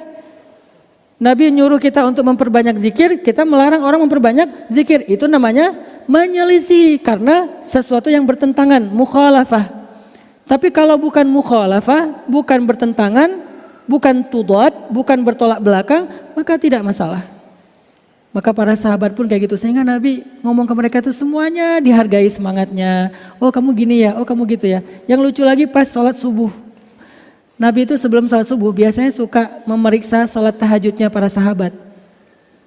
Pergi ke rumah Abu Bakar, dengerin Abu Bakar lagi ngapain. Oh lagi tahajud. Tapi tahajudnya Abu Bakar tuh diam-diam di dalam rumah. Alhamdulillahirabbil alamin. Terus nangis. Abu Bakar tuh kayak gitu pola tahajudnya, stylenya kayak gitu. Terus Nabi pergi ke rumah Umar. Umar kalau tahajud di luar rumah teriak-teriak. Alhamdulillahirabbil alamin, arrahmanir rahim, maliki yaumiddin. Nabi ngelihat Umar, Masya Allah semangatnya Umar luar biasa. Teriak-teriak di luar rumah. Nabi pergi ke rumah Bilal. Bilal kalau tahajud di atas atap rumah orang. Rumah siapa? Rumah yang paling tinggi di Madinah. Dijadikan sebagai menaranya masjid. Karena beres witir dia langsung azan. Makanya dia tahajudnya di atas atap. Itu gayanya Bilal. Terus Nabi pergi ke rumah Ali, ketuk-ketuk pintu, gak ada yang bersuara. Assalamualaikum, assalamualaikum. Ternyata Ali belum bangun. Akhirnya Nabi balik ke masjid. Pas Nabi balik ke masjid, enggak balik ke masjid. Ternyata setelah sekian lama Nabi ngetuk pintu baru Ali bangun. Pas Ali bangun, Nabi nanya, Ali enggak tahajud? Kata Nabi. Kata Ali, ya Rasulullah itu kan enggak wajib. Akhirnya Rasulullah langsung mukanya enggak enak. Tapi Rasulullah tuh enggak marah gitu orangnya. Cuman mukanya enggak enak. Dan enggak enaknya Nabi lebih enak daripada kita senyum sih. Kita udah senyum masih enggak enak, masih pahit. Nabi enggak enak aja masih manis ya. Tapi kan enggak kayak biasanya nih. Jadi jangan ngebayangin muka Nabi jelek, jangan. Karena Nabi nggak enaknya aja tetap ganteng, tetap asik wajahnya. Cuman nggak kayak biasanya. Akhirnya wajah Nabi jadi kayak berubah. Nabi langsung berpaling. Ali ngerasa bersalah, kemudian sejak saat itu kata Ali, aku gak pernah lagi meninggalkan tahajud sampai akhir hayatku. Cara Nabi nasihatin cuman kayak gitu doang. Gak dibilang sesungguhnya tahajud itu dikeluarin semua dalil, enggak. Cuman oh gitu, pergi aja Nabi. Tapi Ali langsung ngerasa feeling guilty ya. Aduh aku salah nih sama Rasulullah. Akhirnya dia tahajud dan gak pernah lagi tinggal sampai akhir hayatnya. Sampai setelah selesai sholat subuh di masjid, Nabi panggil Abu Bakar, Umar, Bilal. Ditanya sama Nabi, Abu Bakar, kenapa saya dengar kamu tahajudnya kok bacanya pelan banget, sampai gak kedengaran sedikit pun. Kata Abu Bakar, aku takut mengganggu orang lain ya Rasul. Abu Bakar itu orangnya kan gak mau ganggu orang. Oh, tapi jangan terlalu pelan juga, kencangin sedikit kata Nabi. Oh ya, Umar, kenapa kok suara kamu kenceng banget ya? Malah kamu sholatnya di luar dengan suara lantang. Kenapa Umar? Alasannya apa? Kata Nabi. Kata Umar, ya Rasulullah, saya sengaja melantangkan suara saya biar semua orang bangun. Kenapa? Ya biar mereka pada sholat ya Rasulullah. Masa masih tidur jam segitu? Makanya saya lantangkan suara saya. Oh, tapi kan takutnya ada yang sakit. Jangan terlalu lantang juga. Baik ya Rasulullah. Jadi Nabi itu netral banget, paham banget kondisi orang. Yang terlalu pelan disuruh kencengin dikit, yang terlalu kencang disuruh pelanin dikit. Di tengah-tengah kan wasatiyah. Terus Bilal kenapa kok di atap rumah? Bilal jawab tadi, ya Rasulullah saya pengen sampai mentok azan subuh saya masih dalam keadaan sholat, witir, zikir. Sehingga nanti kalau udah waktunya sholat sekalian saya ngelihat waktunya subuh. Kan dia ngelihatnya harus di tempat yang tinggi. Ini udah subuh belum ya? Ini udah subuh belum ya? Langsung saya azan ya Rasulullah. Oh ya udah. Artinya Nabi itu kayak akrab dengan sahabat, tapi dalam keakraban itu selalu ada motivasi, mengarahkan dengan cara yang bijak, sama sekali tidak ada yang disakiti perasaannya oleh Rasulullah SAW. Bahkan orang munafik sekalipun ketika datang setelah Nabi pulang dari perang Tabuk, mereka datang minta maaf kepada Nabi, Nabi maafkan walaupun Nabi tahu ini munafik. Tahu nggak yang luar biasanya lagi apa? Saking Nabi menjaga perasaan orang munafik, Nabi sampai membuat absen orang munafik dan itu rahasia yang dipegang oleh hanya satu orang sahabat namanya Huzaifah ibnul Yaman. Cuman dia yang tahu siapa orang munafik. Enggak, dia bilang orang-orang munafik hari ini yang pertama adalah enggak diumumkan, enggak diposting, enggak di sosmed, enggak di BC, enggak di status, enggak di story. Kenapa? Nabi enggak mau orang munafik itu bikin ulah. Nabi masih berharap suatu saat mereka mendapatkan hidayah sehingga nggak dibuka dulu aibnya. Maka yang tahu list orang munafik cuma satu orang di antara sahabat. Siapa dia? Huzaifah ibnul Yaman. Wahai Huzaifah, ini nama-nama orang munafik. Kenapa harus tahu? Biar nggak dimasukin dalam barisan kaum muslimin. Kalau ada perang nanti mereka bikin masalah. Kalau ada urusan mereka nggak amanah. Kan munafik itu mengkhianati amanah kan. Makanya dikasih tahu ini nama-namanya. Jadi kamu jangan pakai mereka ya. Tapi namanya itu dihafal oleh Huzaifah. Ketika Nabi sudah wafat, Abu Bakar sudah wafat, Umar jadi Amirul Mukminin. Umar datang kepada Huzaifah ibn Yaman. Ya Huzaifah, kamu hafal kan nama-nama orang munafik yang dari Rasulullah? Ya, kenapa wahai Amirul Mukminin? Boleh tahu enggak? Enggak boleh, ini rahasia Rasulullah. Satu nama aja. Ya udah, siapa? Ada enggak nama Umar bin Khattab di situ?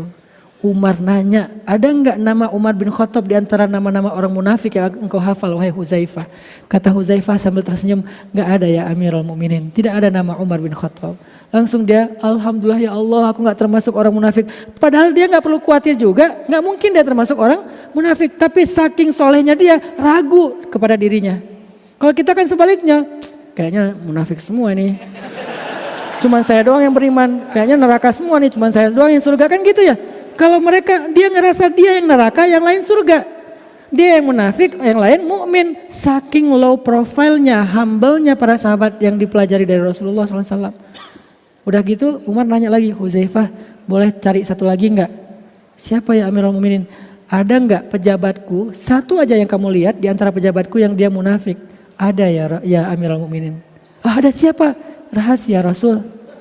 Saya nggak akan membocorkan itu, kecuali namamu saja yang saya bisa bocorkan, nggak ada di situ. Tapi yang lain saya tahu ada nama pejabat kamu yang munafik ya Amirul Mukminin. Siapa? Nggak boleh. Akhirnya kalau ada pejabat Umar bin Khattab meninggal dunia, Umar tidak akan mensolati dia kalau tidak melihat Huzaifah ibn Yaman datang mensolati dia. Kalau Huzaifah datang mensolati, oh berarti dia mukmin. Kalau Huzaifah nggak datang, oh berarti dia munafik. Masya Allah, luar biasanya Rasul menjaga perasaan. Sampai nama munafik aja dirahasiakan kepada satu orang, Aminu Rasulillah, yaitu Huzaifah ibnul Yaman. Semoga dengan cerita-cerita kecil ini yang secara acak saya sampaikan, banyak masih sirah-sirah nabawiyah yang lucu-lucu, yang kecil-kecil, yang pendek-pendek tapi berkesan. Kalian bisa baca itu di banyak buku sirah. Mulai dari buku-buku sirah yang referensial atau buku-buku sirah yang pendek. Saya bisa merekomendasikan buat anak muda ya. Salah satu buku sirah modern yang kayak baca novel itu buku sirahnya Martin Lings namanya. Judulnya Muhammad the Prophet, The Story of Prophet. Ditulis oleh Martin Lings, orang Inggris. Tapi dia udah menjadi Muslim. Nama Islamnya adalah Abdurrahman Siraj. Tapi nama besar di bukunya, ini saya nggak di endorse ya, cuman karena saya punya 2 buku itu, satu hard cover yang satu lagi soft cover. Saya suka baca itu kayak baca Lord of the Ring. Karena orang barat kan kalau berkisah itu kan kayak novel, cerita-cerita gimana gitu ya. Jadi pas saya baca cerita itu Rasulullah, kebayang theater of mind saya itu Rasulullah tuh keren banget. Rasulullah tuh luar biasa.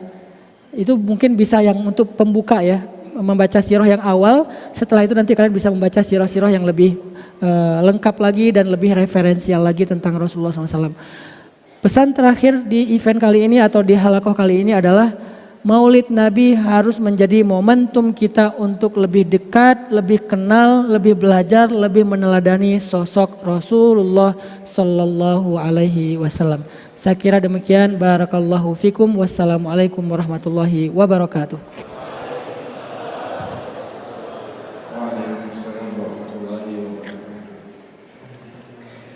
Gimana para jamaah setelah mendengar tausiah dari Guru dan Kaki bertambah cinta kita kepada Nabi Muhammad SAW?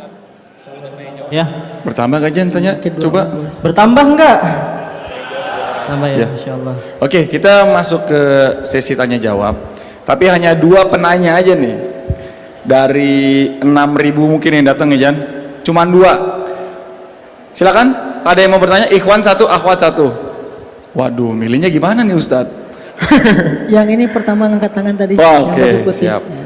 Mohon pertanyaannya diberikan yang terbaik ya. Mangga silakan. Bismillahirrahmanirrahim. Assalamualaikum warahmatullahi wabarakatuh. Waalaikumsalam warahmatullahi wabarakatuh. Bismillahirrahmanirrahim. Alhamdulillahirrahmanirrahim. Amma ba'du.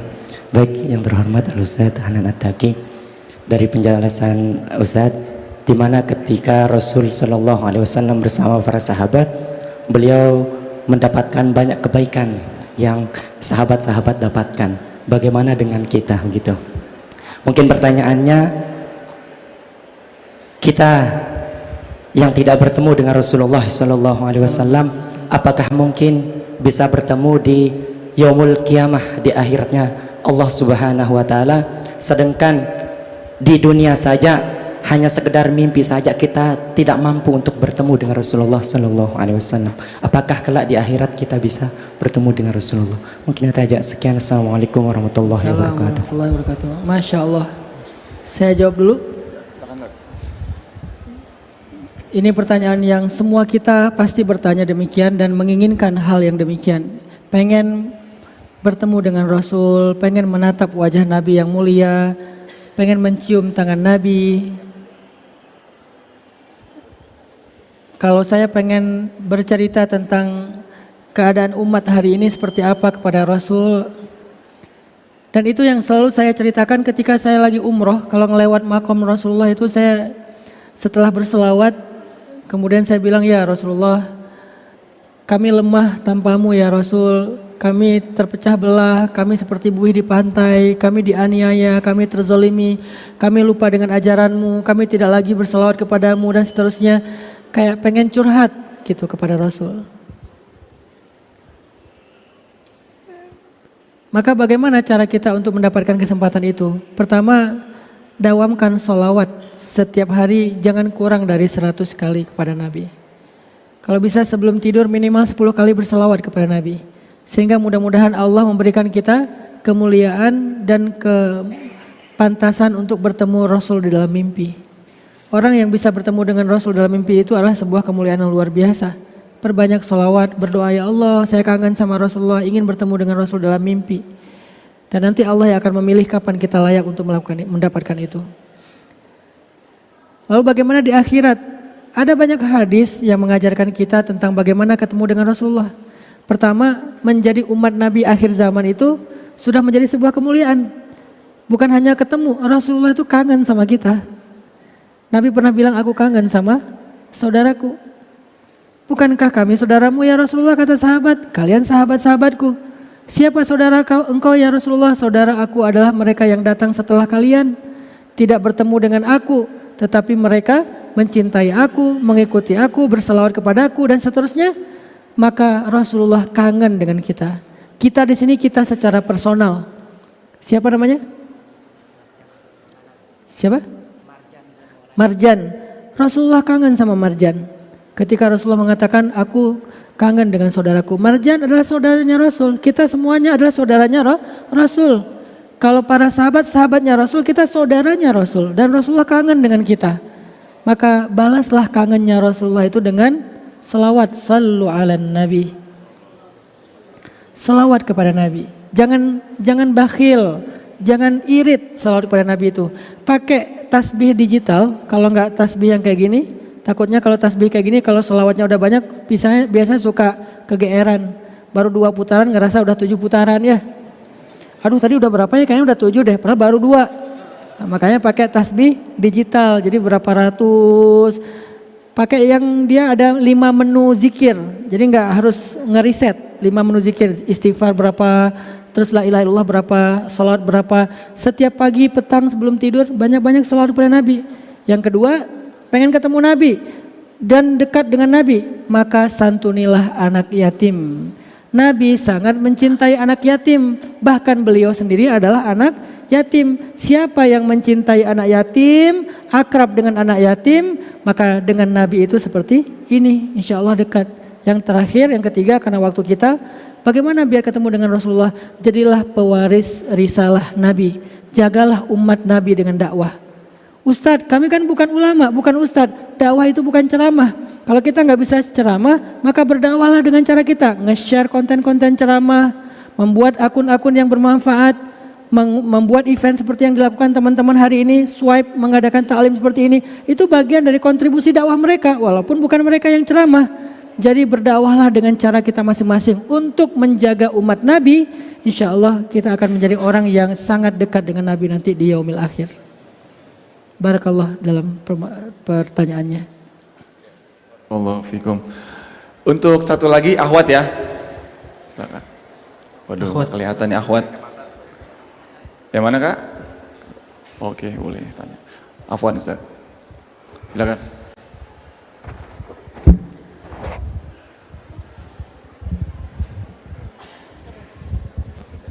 Baik, bismillahirrahmanirrahim. Assalamualaikum warahmatullahi wabarakatuh. Sebelumnya izin bertanya, Ustadz, ketika saat ini Maulid Nabi seringkali dikatakan sebagai hari lahir Nabi Muhammad, dan seringkali setiap Maulid Nabi diadakan kegiatan-kegiatan, salah satunya seperti tablik akbar. Namun mengapa sebagian kelompok pernah mengatakan bahwa adanya Maulid Nabi itu bid'ah gitu, sedangkan kami mengadakan acara itu sebagai bentuk kami bahwa kami mencintai Nabi Muhammad, seperti itu. Terima kasih. Wassalamualaikum warahmatullahi wabarakatuh. Waalaikumsalam warahmatullahi wabarakatuh. Pertama, dalam Islam itu kita punya banyak sekali pendapat-pendapat tentang sesuatu. Mulai dari dalam bab fikih, kemudian dalam urusan dakwah, apalagi dalam urusan-urusan tradisi. Pasti banyak sekali pendapat yang berbeda-beda, itu yang pertama. Yang kedua, sebagian dari teman-teman kita yang menganggap bahwa maulid ini bid'ah, ini adalah kelompok yang baru dalam Islam. Ini bukan kelompok yang lama. Jadi kelompok yang lama itu namanya Ahlus Sunnah wal Jamaah, yang secara akidah terjadi tajdid. Tajdid itu artinya pembaharuan pada abad kedua Hijriah oleh Imam Abu Hasan al-Ash'ari dan Imam Abu Mansur Al-Maturidi. Tajdid, bukan baru ada itu Ahlussunnah, enggak. Ahlussunnah itu sejak zaman Nabi. Kemudian terjadi syubhat, ada Mu'tazilah, ada banyak aliran-aliran Qadariyah, Jabariyah dan seterusnya. Akhirnya ditajdid lagi, diperbaharui untuk diluruskan kembali sesuai dengan ajaran Nabi oleh Abu Musa al-Asy'ari dan Abu Mansur al-Maturidi.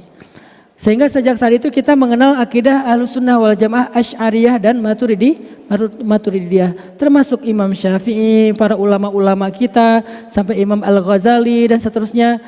Baru akhir sekitar 100 tahun terakhir muncullah kelompok dari saudara-saudara kita yang menamakan diri mereka dengan nama Salafi. Salafi itu merujuk kepada nama bahwa mereka pengikut salafus salih. Salafus salih itu adalah 3 generasi yang disampaikan di dalam hadis Nabi, yaitu sahabat, tabi'in dan tabi'in. Tetapi sebetulnya Ahlussunnah wal Jamaah itulah yang paling salafi. Kenapa? Karena secara sanad keilmuan, riwayat-riwayat fikih dan akidahnya itu semuanya bersumber kepada 3 generasi terbaik itu. Cuman kita tidak mengklaim diri kita sebagai salafi sendiri, kita menghargai orang lain. Walaupun pondok-pondok kita juga dinamakan dengan nama pondok salaf. Kalau di kampung saya namanya salafiyah. Pondok salafiyah artinya pondok yang belajar ilmu dari ulama terdahulu. Makanya dikenal dengan istilah pondok salafiyah. Ini adalah perbedaan pendapat di antara kaum muslimin. Sayangnya yang saya sering sedihkan adalah dia selalu muncul hanya untuk membuat gaduh di antara kaum muslimin. Bukan sebagai sebuah kajian ilmiah.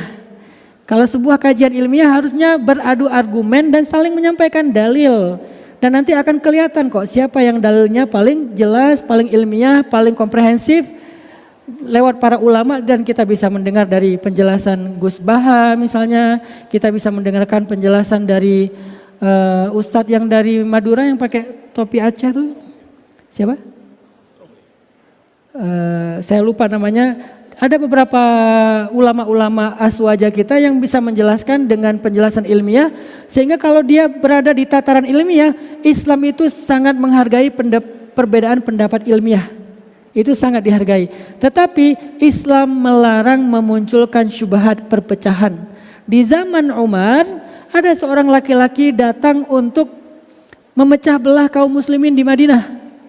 Dengan narasi apa? Dengan narasi dia menerjemahkan Al-Quran sesuka dia. Dengan mengatakan ini maksudnya begini. Dia nggak mau merujuk kepada pendapat para sahabat. Karena kan udah ada Ibnu Abbas, Ibnu Mas'ud, Zaid bin Thabit ya, ahli-ahli Al-Qur'annya para sahabat ya. Akhirnya dia menyampaikan syubhat namanya. Maka dia dipanggil oleh Umar. Kemudian salahnya dia menyampaikan syubhat itu di pasar. Salahnya dia menyampaikan syubhat itu di pasar. Dipanggil sama Umar. Lalu dipertemukanlah dengan syuronya Umar bin Khattab. Syuronya para sahabat, ahli-ahli Al-Qur'an. Lalu ketika mereka berdiskusi, akhirnya dia mengakui kalau dia salah. Udah, dia mengakui kalau dia salah setelah ketemu para ulamanya sahabat. Lalu kemudian ketika dia mengakui dia salah, Umar memutuskan dia untuk dicambuk sebanyak 30 kali. Kenapa dicambuk? Apakah karena dia salah? Enggak. Dia dicambuk karena menyebarkan syubhat di tengah umat di ruang publik, yaitu pasar. Itu alasan dia dicambuk. Kalau dia berbeda pendapat, enggak dicambuk dalam Islam. Tapi ditemukan dengan ahlinya supaya perbedaan pendapat ini bisa ketemu titik jelasnya, titik terangnya, titik yang benarnya yang mana nih. Maka kalau kita nggak ngerti, fas'alu ahla dzikri, bertanyalah kepada ulama, bukan menyebarkan sebuah kontroversi atau syubhat di tengah umat.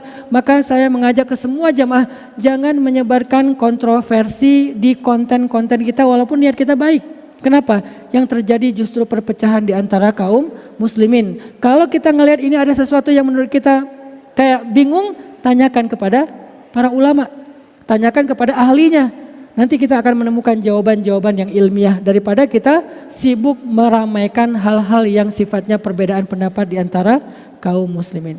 Kita tidak berani mengkafirkan orang lain. Itu prinsip kita Ahlussunnah wal Jamaah, tidak mudah mengkafirkan. Walaupun kita dikafirkan, walaupun kita dinerakakan, tapi kan kita nggak akan membalas itu dengan cara yang sama, karena kita tidak dididik demikian kan. Kita dididik untuk menghargai. Tapi jalan yang paling aslahnya adalah jangan sebarkan itu di ruang publik. Biarkan diselesaikan dengan cara ilmiahnya para ulama. Saya kira demikian. Jadi apa yang kita lakukan dengan tradisi maulid sebagai bentuk cara kita membaca sirah, mengingat Nabi, saling muzakarah, saling watawasau bil haq watawasau bis shab tentang sirah nabawiyah, itu bukan hal yang baru. Itu sudah dilakukan oleh orang-orang terdahulu sampai di zaman para sahabat. Mereka ketemu dengan Nabi, memuji-muji Nabi, mereka mengingat-ingat tentang Nabi, walaupun gak harus ada momentum maulid, tapi juga tidak dilarang dengan momentum maulid. Jadi momentum ini adalah sebuah cara mengumpulkan orang, sebagaimana dulu ada Aid atau ayat, hari-hari untuk mengumpulkan orang. Dengan hari-hari itu kemudian dibikinlah muzakarah dan seterusnya. Saya kira cukup itu sebagai hujjah bagi kita, karena kita mengikuti ulama-ulama kita yang faqih di bidangnya, sehingga insya Allah kalau ijtihadnya ijtihad ulama, kalau dia benar dia mendapatkan 2 kebaikan, kalau dia keliru, bukan salah ya, keliru, dia mendapatkan 1 kebaikan. Orang awam seperti kita dalam Islam wajib taklid. Orang yang ahli ijtihad dalam Islam tidak boleh taklid. Karena kita awam, ya udah kita taklid. Taklid kepada siapa? Para ulama-ulama kita. Yang di atasnya lagi, para ulama-ulamanya mereka, dan seterusnya sampai kepada para imam mazhab, para salafus sholih, para sahabat tabi'in dan tabi'ut tabi'in. Kita taklid saja kepada mereka sambil terus kita pelajari. Barakallahu fiik. Barakallahu fiikum Ustaz. Syukur atas jawabannya. Untuk teman-teman sekalian yang masih punya pertanyaan, mohon maaf ditahan dulu pertanyaannya, karena insya Allah kita doakan mudah-mudahan Ustadz Hanan bisa berkenan, Ustadz Hanan Ataki bisa berkenan mengisi di Masjid Darussalam ini setidaknya rutin 3 bulan sekali, insya Allah. Setuju? Setuju? Sepakat? Kita sentralkan kehadiran Ustadz Hanan Ataki di Masjid Darussalam per 3 bulan, setuju? Tapi kalau misalnya hadirnya weekday malam, bisa disempatkan nggak? Oke, sekarang sebelum ke acara yang selanjutnya, pengen deh ke teman-teman ada gerakan media sosial nih. Yes. Karena kan rame yang datang ya. Teman-teman bisa buka Instagram. Jangan lupa di follow Instagramnya Masjid Darussalam yang namanya @darussalam_id. Yes. Dan juga Instagramnya swipe_id. Teman-teman silakan Insta story kegiatan hari ini, kajian pada hari ini. Jangan lupa tag Instagram swipe_id, tag Instagramnya Darussalam_id, dan boleh juga mungkin tag Instagramnya Gurunda Ustadz Hanan Ataki. Oke, ini kurang lebih hadir sampai lebih dari 6.000 jamaah nih Jan. Kita lihat apakah Instagramnya Darussalam_id dan juga swipe_id akan nambah 5.000. Kalau tercapai, kita upayakan juga insya Allah Ustadz Hanan Ataki per 3 bulan hadir di Masjid Darussalam Kota Wisata. Takbir dulu. Masya Allah, tabarakallah. Untuk selanjutnya Ustadz, mohon berkenan kita sesi muhasabah Ustadz, dan juga di akhir sesi juga kita berharap mari kita sampaikan doa untuk Palestina ya Ustadz. Silakan Ustadz, waktu dan tempat dipersilahkan.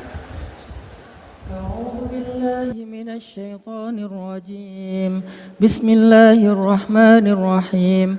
Alhamdulillahi Rabbil Alamin. Allahumma lakal hamdu kulluhu wa lakal syukru kulluhu wa ilaika yurja'ul amru kulluhu sirruhu wa alaniyatuhu fa ahlun anta an tuhmad wa ahlun anta an tu'bad la ilaha illa antal ahad as-samad alladhi lam yalid wa lam yulad wa lam yakul lahu kufuwan ahad.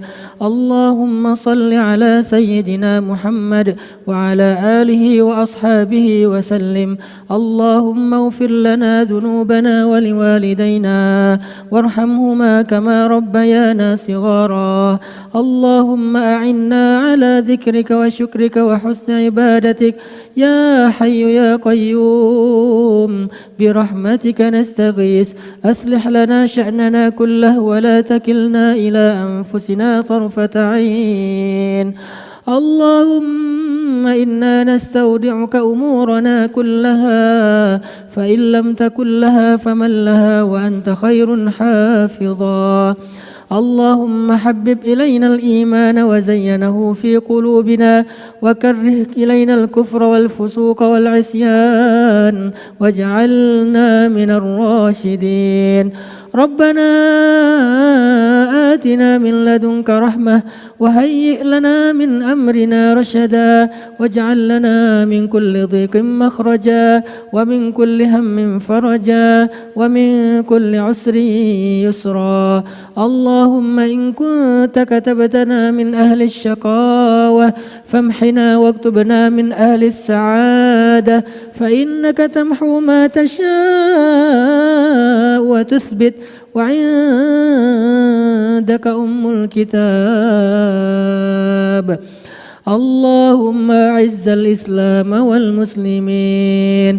اللهم أعز الإسلام والمسلمين.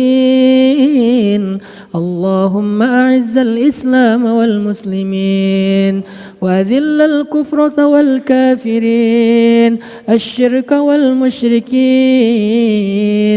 اللهم دمر أعداءك أعداء الدين. اللهم انصر إخواننا المسلمين في فلسطين.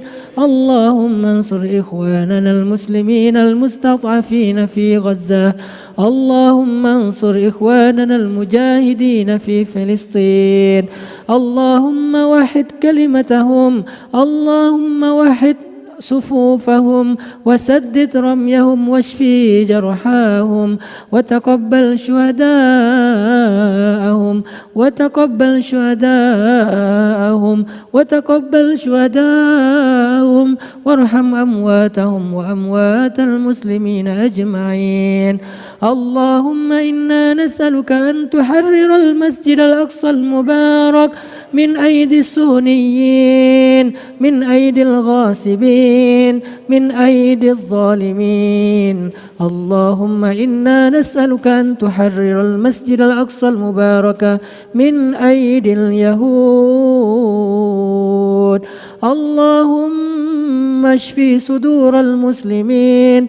اللهم ألف بين قلوب المسلمين. اللهم اهدي أمراء المسلمين.